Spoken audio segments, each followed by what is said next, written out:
अस्सलामुअलैकुम। उम्मीद आप सभी लोग खैरियत से होंगे। आज हम बात करने वाले हैं उर्दू साख्त के बुनियादी अनासर के बारे में। ये एक छोटा सा टॉपिक है, एग्जाम के अकॉर्डिंग ये इंपॉर्टेंट है। आप में से जो लोग हमारे चैनल पे फर्स्ट टाइम विजिट कर रहे हैं, चैनल को सब्सक्राइब कर लीजिएगा।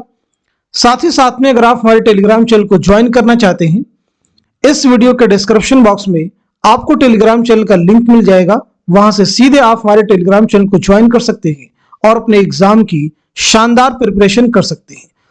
तो चलिए बात करते हैं उर्दू साख्त के बुनियादी अनासर के बारे में। उर्दू की लिसानी साख्त पर हिंद आरियाई अनासर के नकूश बिल्कुल साफ नजर आते हैं। अब देखिए ये लाइन इंपॉर्टेंट है। उर्दू की लिसानी साख्त पर किसके अनासर के नकूश बिल्कुल साफ नजर आते हैं? तो जवाब क्या हो जाएगा? हिंद आरियाई अनासर के नकूश बिल्कुल साफ नजर आते हैं। ये अनासर हमें इस हिंद आरियाई तहजीब की याद दिलाते हैं जो आर्यों के दाखिले हिंद के बाद यहां पनपना शुरू हुई। ये उसी तहजीब का नतीजा है कि उर्दू की बेशतर लिसानी खुसूसियात का सिलसिला अपभ्रंश और प्राकृत से होता हुआ संस्कृत से जा मिलता है।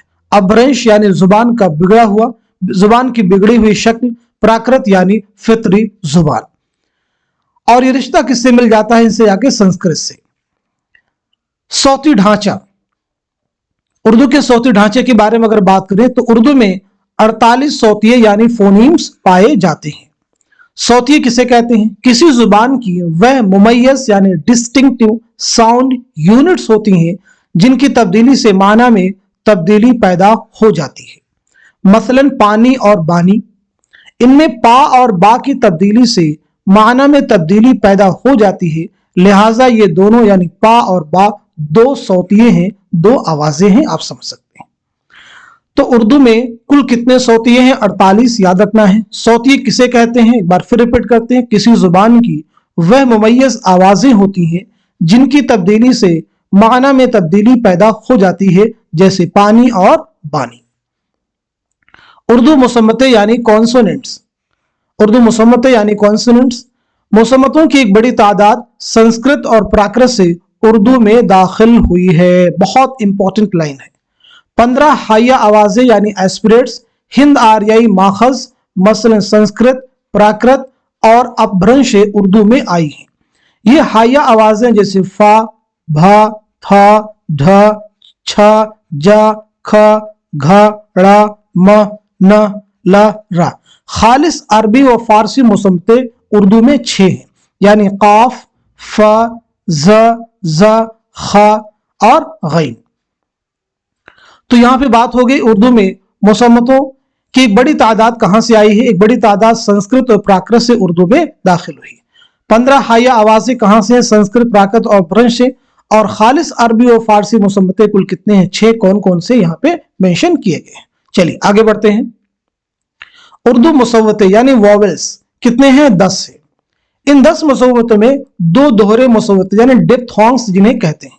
उर्दू के तमाम मुसव्वते प्राकृत और उसके तवस्सुत से संस्कृत से माखूज हैं। ये देखिए इंपॉर्टेंट लाइन है, यानी तमाम मुसव्वते कहां से लिए गए हैं? संस्कृत से, याद रखना है।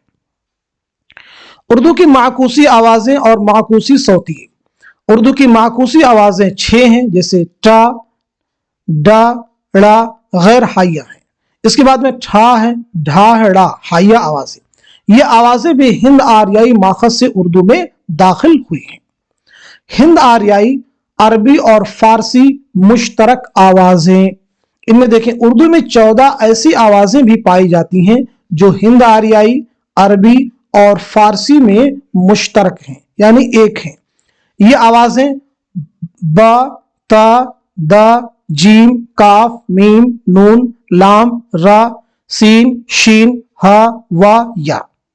हिंद आरियाई और फारसी की मुश्तरक आवाजें, उर्दू में हिंद आरियाई की 3 आवाजें और भी हैं जो फारसी में भी पाई जाती हैं, जैसे पा है, चा है और क्या गाफ है। उर्दू का ज़ख़ीरे अल्फाज, उर्दू के ज़ख़ीरे अल्फाज का एक बड़ा हिस्सा हिंद आरियाई माखज पर मुश्तमिल है। इनमें सबसे ज्यादा तादाद ततभव अल्फाज की है। संस्कृत के अल्फाज जब अपनी बदली हुई हालत में इस्तेमाल होते हैं तो तत्भव कहलाते हैं। तत्भव किसे कहते हैं?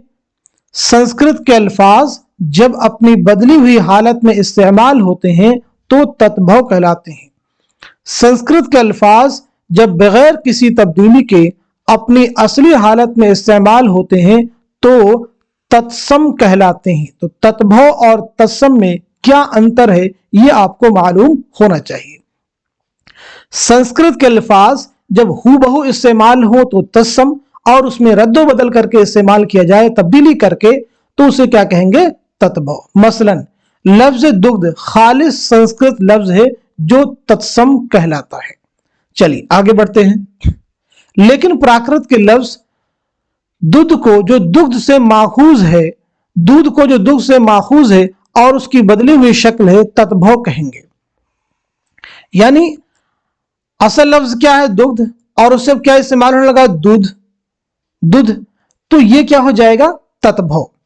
जदीद हिंद आर्याई उर्दू में यही लफ्ज क्या बन गया? दूध बन गया। तो अब दूध भी क्या है? तत्भव की एक दूसरी शक्ल है, यानी है क्या? ये भी तत्भव है। रानी कैद की कहानी इंशाउल्लाह खां इंशा की दास्तान है। सुरेली बांसुरी आरजू लखनवी उर्दू नस्र व नज्म की दो ऐसी किताबें, ये नसरी शायरी की है और ये किसकी है? नस्र की है। नस्र व नज्म की दो ऐसी किताबें हैं जिनमें एक भी अरबी या फारसी लफ्ज इस्तेमाल नहीं हुआ है। इससे ये बात वाज़ेह हो जाती है कि उर्दू का बुनियादी ज़ख़ीरे अल्फाज हिंद आर्याई है। नोट कर लीजिएगा। सुरेली बांसुरी, ये भी एग्जाम में क्वेश्चन आपसे पूछा जा चुका है। ये किसका मजमुआ है? तो याद रखना है आरजू लखनवी, बहुत इंपॉर्टेंट है। तो आज के सेशन में हमने ये समझा है कि उर्दू साख्त के बुनियादी अनासिर क्या हैं। इनमें हमने ये समझा कि उर्दू के सौती ढांचे क्या क्या हैं, फोनीम्स किसे कहते हैं, यानी सौतिया क्या है, उर्दू मुसम्मतें क्या हैं, मुसव्वतें क्या हैं।